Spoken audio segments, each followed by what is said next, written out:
Hello everyone, स्वागत है आप सभी का हमारे YouTube channel exam 2.0 study channel पर। आज के इस वीडियो में हम लोग यूपी पुलिस परीक्षा 2024 के लिए रेडियो ऑपरेटर का प्रैक्टिस सेट नंबर 4 को कंप्लीट करने वाले हैं।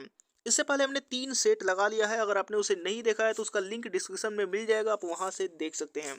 और मैं आपको बता दूं कि ये सभी प्रैक्टिस सेट काफ़ी इंपॉर्टेंट है आपके एग्जाम की दृष्टि से। तो देखते हैं कि आप लोग इसमें से 40 में से 40 कर पाते हैं या नहीं। तो देखते हैं आज का पहला प्रश्न क्या दिया गया है। तो यहाँ पर सामान्य हिंदी का पहला से लेकर के तीसरा प्रश्न गद्यांश पर आधारित प्रश्न दिए गए हैं। तो हम लोग 4 नंबर से स्टार्ट करते हैं। देखते हैं 4 नंबर क्या दिया गया है। 4 नंबर यहाँ पर दिया गया है कि निम्नलिखित में स्त्रीलिंग शब्द है। आपको स्त्रीलिंग शब्द बताना है दिए गए ऑप्शनों में से कि कौन सा होगा। और मेरे उत्तर बताने से पहले आप लोग उत्तर बता दीजिएगा कमेंट बॉक्स में। तो इसका आंसर क्या होगा? तो इसका आंसर हो जाएगा ऑप्शन नंबर बी यानी अहिंसा। अहिंसा जो है यहाँ पर स्त्रीलिंग शब्द है। अगला प्रश्न है 5वां नंबर यहाँ पर दिया गया है कि वाक्यांश का एक शब्द बनाइए। जिसके हृदय में ममता नहीं है उसे क्या कहा जाता है? दिए गए ऑप्शन है आपका निर्मम, निर्दय, निर्भय या फिर निर्दय। तो बताइए इसका करेक्ट आंसर क्या होगा।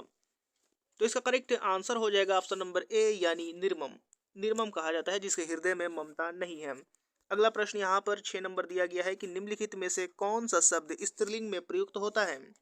तो आपको बताना है कि कौन सा शब्द स्त्रीलिंग में प्रयुक्त होता है। ऑप्शन दिए गए और इसमें से करेक्ट आंसर बताइए जल्दी। तो इसका करेक्ट आंसर हो जाएगा ऑप्शन नंबर ए यानी ऋतु। ऋतु जो है वो स्त्रीलिंग में प्रयुक्त होता है। अगला प्रश्न है 7वां नंबर। 7वां नंबर यहाँ पर दिया गया है कि भुजंग का प्रवाची शब्द नहीं है। आपको भुजंग का प्रवाची शब्द नहीं है वो बताना है दिए गए ऑप्शनों में से। तो बताइए इसका करेक्ट आंसर क्या होगा 7वां नंबर का। तो इसका करेक्ट आंसर हो जाएगा ऑप्शन नंबर बी यानी गरुड़। अगला प्रश्न देखते हैं 8वां नंबर। इसके बाद यहाँ पर 8वां नंबर दिया गया है कि बड़ा घर छोटा आदमी नीला वस्त्र में विशेष से कौन सा है। आपको विशेष से बताना है बड़ा घर, छोटा आदमी और नीला वस्त्र में। तो बताइए इसका करेक्ट आंसर क्या होगा। तो इसका करेक्ट आंसर हो जाएगा दिए गए ऑप्शनों में से ऑप्शन नंबर सी यानी घर आदमी वस्त्र। घर आदमी वस्त्र यहाँ पर विशेष से होगा। अगला प्रश्न यहाँ पर 9 नंबर दिया गया कि वाच्य होते हैं। तो आपको बताना है वाच्य कितने प्रकार के होते हैं। तो ऑप्शन दिया गया और इसमें से करेक्ट आंसर क्या होगा। तो इसका करेक्ट आंसर बताइए। आप लोग इसका कमेंट बॉक्स में बताइएगा। इसका आंसर आप लोग कमेंट बॉक्स में खुद बताएंगे। अगला प्रश्न देखते हैं 10 नंबर। 10 नंबर यहाँ पर दिया गया है कि निम्न में भाववाच्य बताइए। यहाँ पर भाववाच्य कौन सा है दिए गए ऑप्शनों में से। तो बताइए भाववाच्य कौन सा वाक्य है। तो इसका करेक्ट आंसर हो जाएगा ऑप्शन नंबर बी यानी अब चला जाए। अब चला जाए यहाँ पर भाववाच्य है। अगला प्रश्न देखते हैं 11 नंबर। 11 नंबर यहाँ पर दिया गया है कि समुच्चय बोधक को कहते हैं। समुच्चय बोधक को क्या कहा जाता है दिए गए ऑप्शनों में से बताना है। तो जल्दी से इसका करेक्ट आंसर बताइए। और दोस्तों ये वीडियो आपको पसंद आ रहा है तो इसको लाइक और शेयर जरूर कीजिएगा। और चैनल को अभी तक सब्सक्राइब नहीं किया है तो चैनल को सब्सक्राइब करके बेल आइकन बटन भी दबा दीजिएगा। तो इसका करेक्ट आंसर हो जाएगा समुच्चय बोधक को अविकारी कहते हैं। ऑप्शन नंबर ए करेक्ट हो जाएगा। अगला प्रश्न है 12 नंबर। तो यहाँ पर 12 नंबर दिया गया कि हिंदी में वचन होते हैं। तो हिंदी में वचन कितने होते हैं ये आपको बताना है। तो इसका करेक्ट आंसर हो जाएगा दिए गए ऑप्शनों में से ऑप्शन नंबर सी यानी 2। हिंदी में वचन 2 होते हैं। अगला प्रश्न है 13 नंबर की निम्न में सममात्रिक छंद कौन सा उदाहरण है। आपको बताना है कि सममात्रिक छंद का उदाहरण कौन सा है। तो इसका करेक्ट आंसर हो जाएगा दिए गए ऑप्शनों में से ऑप्शन नंबर सी यानी चौपाई। अगला प्रश्न है 14 नंबर। 14 नंबर यहाँ पर दिया गया है कि सरस्वती का प्रवाची नहीं है। तो सरस्वती का प्रवाची इसमें से कौन सा नहीं है। ऑप्शन दिए गए हैं, ऑप्शन में से आपको बताना है। तो इसका करेक्ट आंसर हो जाएगा ऑप्शन नंबर सी यानी कमला। कमला जो है वो सरस्वती का प्रवाची नहीं है। अगला प्रश्न है 15 नंबर की इच्छु का तद्भव रूप है। आपको बताना है कि इच्छु का तद्भव रूप क्या है। तो बताइए इसका करेक्ट आंसर क्या होगा 15 नंबर का। ऑप्शन दिए गए और इसमें से करेक्ट आंसर हो जाएगा ऑप्शन नंबर सी यानी ईख। इच्छु का तद्भव रूप हो जाएगा ईख। अगला प्रश्न है 16 नंबर। अब यहाँ पर 16 नंबर दिया गया है कि रेलगाड़ी शब्द है। आपको बताना है कि रेलगाड़ी कैसा शब्द है। दिए गए ऑप्शनों की सहायता से बताइए। तो इसका करेक्ट आंसर जल्दी से बताइए। तो इसका करेक्ट आंसर हो जाएगा ऑप्शन नंबर डी यानी शंकर। रेलगाड़ी जो शब्द है वो शंकर है। अगला प्रश्न देखते हैं 17 नंबर। अगला प्रश्न यहाँ पर 17 नंबर दिया गया है कि थोक का प्रवाची है। आपको बताना है कि थोक का क्या प्रवाची है दिए गए ऑप्शनों में से। तो बताइए इसका करेक्ट आंसर क्या होगा दिए गए ऑप्शनों में से। तो इसका करेक्ट आंसर हो जाएगा ऑप्शन नंबर डी यानी पर्यायिक। पर्यायिक जो है वो थोक का पर्यायची है। अगला प्रश्न है 18 नंबर। 18 नंबर यहाँ पर दिया गया है कि विभु का प्रवाची क्या होगा। तो बताना है ऑप्शन में से कि विभु का प्रवाची क्या होगा।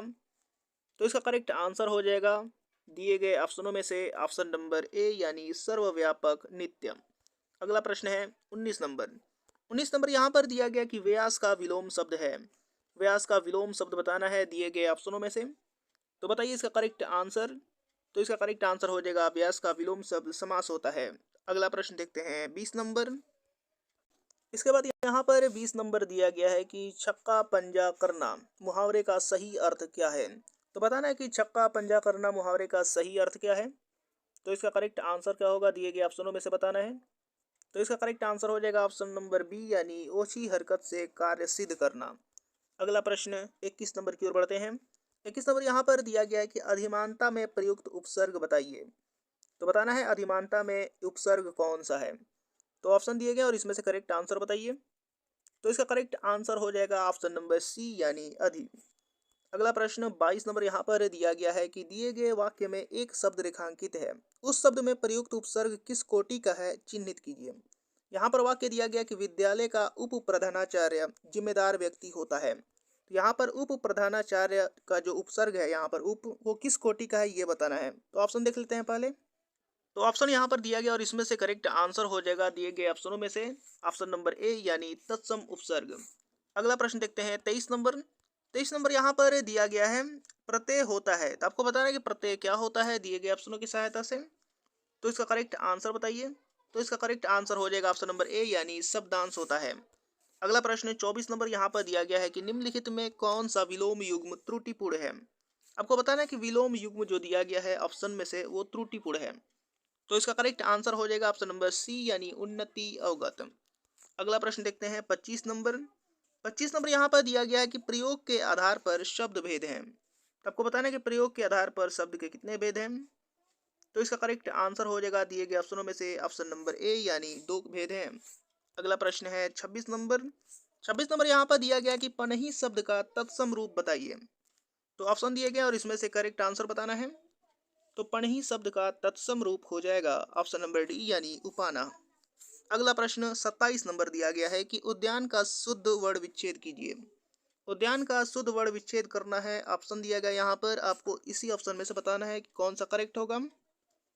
तो इसका करेक्ट आंसर मैं आपको बता दे रहा हूँ। इसका करेक्ट आंसर हो जाएगा ऑप्शन नंबर सी यानी उद्यान। यहाँ पर ये करेक्ट हो जाएगा उद्यान का शुद्ध वर्ण विच्छेद। अगला प्रश्न देखते हैं 28 नंबर। अब यहाँ पर 28 नंबर दिया गया है कि सरयुर्मी में संधि है। आपको सरयुर्मी में संधि बताना है कि कौन सी संधि है। तो ऑप्शन यहाँ पर दिए गए हैं और इसमें से करेक्ट आंसर बताइए। तो इसका करेक्ट आंसर हो जाएगा ऑप्शन नंबर ए यानी दीर्घ संधि है। अगला प्रश्न 29 नंबर यहाँ पर दिया गया है कि निम्न में से किस धातु से भाषा बनी है। आपको बताना है कि किस धातु से यहाँ पर भाषा बनी है। तो इसका करेक्ट आंसर हो जाएगा ऑप्शन नंबर बी यानी भास। भास धातु से यहाँ पर भाषा बनी है। अगला प्रश्न 30 नंबर दिया गया है कि धातुष्मा में प्रयुक्त संधि है। आपको बताना है कि धातुष्मा में प्रयुक्त संधि कौन सी है। तो जल्दी से इसका करेक्ट आंसर बता दीजिए। तो इसका करेक्ट आंसर हो जाएगा ऑप्शन नंबर सी यानी दीर्घ संधि है। अगला प्रश्न 31 नंबर देखते हैं। 31 नंबर यहाँ पर दिया गया कि विशेषण और विशेष्य के योग से कौन सा समास बनता है। तो बताना है कि विशेषण और विशेष्य के योग से कौन सा समास बनता है। तो इसका करेक्ट आंसर हो जाएगा 31 नंबर का ऑप्शन नंबर सी यानी कर्मधारय समास। अगला प्रश्न 32 नंबर यहाँ पर दिया गया है कि जिस समास का कोई पद प्रधान नहीं होता उसे कहते हैं। आपको बताना है 32 नंबर का कि जिस समास का कोई पद प्रधान नहीं होता उसे क्या कहते हैं। तो ऑप्शन दिए गए और इसमें से करेक्ट आंसर हो जाएगा ऑप्शन नंबर डी यानी बहुब्रीहि समास होता है। अगला प्रश्न 33 नंबर यहाँ पर दिया गया कि उपसर्ग को कहते हैं। उपसर्ग को क्या कहते हैं ये आपको बताना है। तो इसका करेक्ट आंसर हो जाएगा दिए गए ऑप्शनों में से ऑप्शन नंबर ए यानी शब्दांश कहते हैं। अगला प्रश्न 34 नंबर यहाँ पर दिया गया कि लिपि की आवश्यकता होती है। आपको बताना है कि लिपि की आवश्यकता क्यों होती है। तो ऑप्शन यहाँ पर दिया गया और इसमें से करेक्ट आंसर हो जाएगा ऑप्शन नंबर बी यानी भाषा लिखने में। अगला प्रश्न 35 नंबर यहाँ पर दिया गया कि खड़ी बोली निकली है। आपको बताना है कि खड़ी बोली कहाँ से निकली है। तो ऑप्शन में से करेक्ट आंसर बताइए। तो इसका करेक्ट आंसर मैं आपको बता दे रहा हूँ। इसका करेक्ट आंसर हो जाएगा ऑप्शन नंबर बी यानी पश्चिमी हिंदी से। अगला प्रश्न 36 नंबर यहाँ पर दिया गया है कि हिंदी भाषा की कुल वर्ण लिपियाँ हैं। आपको कुल वर्ण लिपियाँ हिंदी भाषा की बतानी है। तो ऑप्शन यहाँ पर दिए गए हैं और इसमें से करेक्ट आंसर होगा ऑप्शन नंबर सी यानी 52। अगला प्रश्न यहाँ पर 37 नंबर दिया गया कि मध्य स्वर कहते हैं। मध्य स्वर किसको कहते हैं, तो जल्दी से बताइए करेक्ट आंसर ऑप्शन में से। तो इसका करेक्ट आंसर हो जाएगा ऑप्शन नंबर डी यानी अ को मध्य स्वर कहते हैं। अगला प्रश्न 38 नंबर यहाँ पर दिया गया है कि निम्न में कंठ वर्ण है। आपको कंठ वर्ण बताना है दिए गए ऑप्शनों में से। तो बताइए इसका करेक्ट आंसर क्या होगा। तो इसका करेक्ट आंसर हो जाएगा ऑप्शन नंबर बी यानी अ, ह और विसर्ग निम्न में कंठ वर्ण है। अगला प्रश्न देखते हैं 39 नंबर। इसके बाद अगला प्रश्न यहाँ पर 39 नंबर दिया गया कि र धन म का रूप है। तो आपको ऑप्शन में से बताना है कि र धन म का रूप कौन सा है। तो इसका करेक्ट आंसर बताइए। तो इसका करेक्ट आंसर हो जाएगा ऑप्शन नंबर सी जो कि र धन म का रूप है। अगला प्रश्न यहाँ पर 40 नंबर दिया गया है कि प्र में पूर्ण वर्ण है। आपको प्र में पूर्ण वर्ण बताना है कि कौन सा है। तो दिए गए ऑप्शनों में से करेक्ट आंसर क्या होगा। तो इसका करेक्ट आंसर हो जाएगा ऑप्शन नंबर बी यानी र।